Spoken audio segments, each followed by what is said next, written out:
Toujours, le Premier ministre espagnol Pedro Sánchez condamne les frappes, bien sûr, des États-Unis sur l'Iran et il dit qu'il ne donnera pas ses bases militaires, enfin, il ne prêtera pas, il n'autorisera pas que Trump passe par ses bases militaires pour attaquer l'Iran. Bon, ben voilà, mais Pascal Pro explique bien qu'il faut bien comprendre qu'on est dans un pays qui est tombé aux mains de l'islam, c'est l'islamo-gauchisme qui a pris le pouvoir, hein, mais Pedro Sánchez, voilà, on est la parfaite illustration, c'est le Mélenchon français, si tu veux, enfin espagnol, si tu vois ce que je veux dire.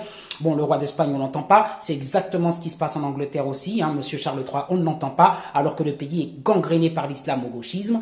Eh bien, c'est comme ça que ça se passe. C'est-à-dire que il faut bien comprendre, comme le dit Pascal Pro, que comme le Portugal, par exemple, à une certaine époque, le Portugal qui est, vous le savez, très catholique, eh bien, l'Espagne qui touche, qui est tout près du Portugal et qui est vraiment dans la même culture, avait cette fervente chrétienté, cette foi et cet enracinement culturel chrétien exactement comme la France. Et regardez en quelques années le wokisme, progressisme, islamo-gauchisme, bon je mets tout ça dans le même sac, vous le savez, est venu et a vampirisé et vous avez tout un tas de polémiques, on parle lors du Tour d'Espagne et tout un tas de polémiques, je ne veux même plus les gouvernements, et le pays il est tombé aux mains des islamo-gauchistes woke, enfin bon je sais que ça ne va pas ensemble mais vous avez compris ce que je veux dire.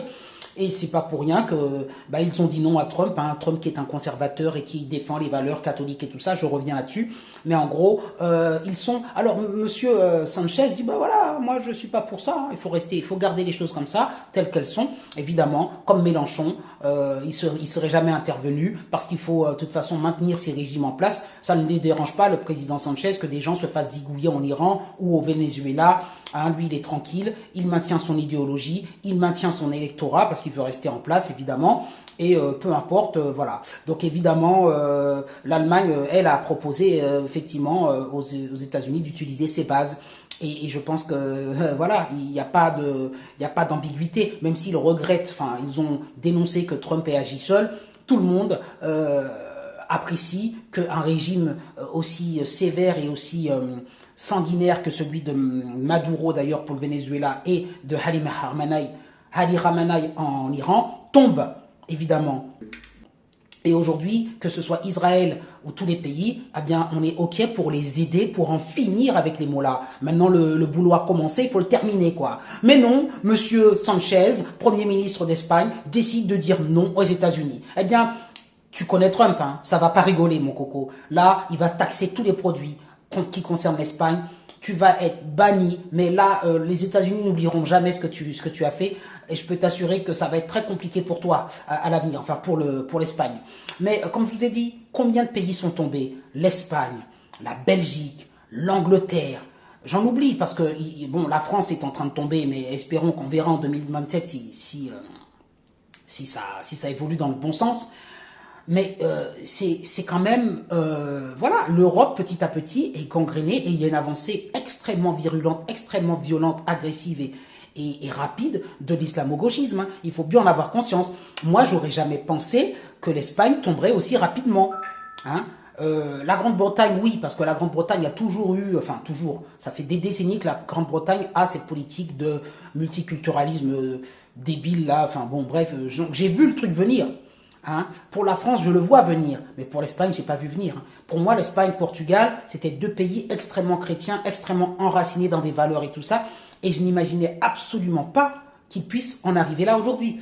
Donc, oui, c'est intéressant de noter que l'avancée de cette idéologie va à grands pas. Et encore une fois, en France, nous, on a LFI, évidemment, qui, je vous le répète, hein, écoutez le discours de Rima Hassan, hein, il ne condamne pas du tout le régime, ni des mollahs iraniens, et ni bien sûr du Hamas. Donc si cette personne avait été au pouvoir, je peux le dire clairement, je suis persuadé qu'il se serait plus franchement opposé à Trump sur la question de l'Iran. Mais comme ils ne sont pas au pouvoir, heureusement, hein, voilà, Dieu merci. Allez, mettez les pouces en l'air et bonne journée. Je partirai pas si tu partiras, et plutôt que tu crois, on t'a assez donné, maintenant tu peux te casser, mon débarras et ne reviens pas. Je partirai pas si tu partiras, comme t'es venu tu t'en iras. Je partirai pas si tu partiras, tu partiras avec ta Fatma, pour toi fini les RSA. Le bateau n'attend pas, crois-moi tu partiras. Comme passer par des là. Tu vas retourner chez toi, tu mettras ta tienne là-bas. Tu pourras prier toute la journée, là tu commences à nous gonfler. Je partirai pas, si tu partiras. Et plus tôt que tu crois, on t'a assez donné. Maintenant tu peux te casser, bon débarras et ne reviens pas. Bon débarras et ne reviens.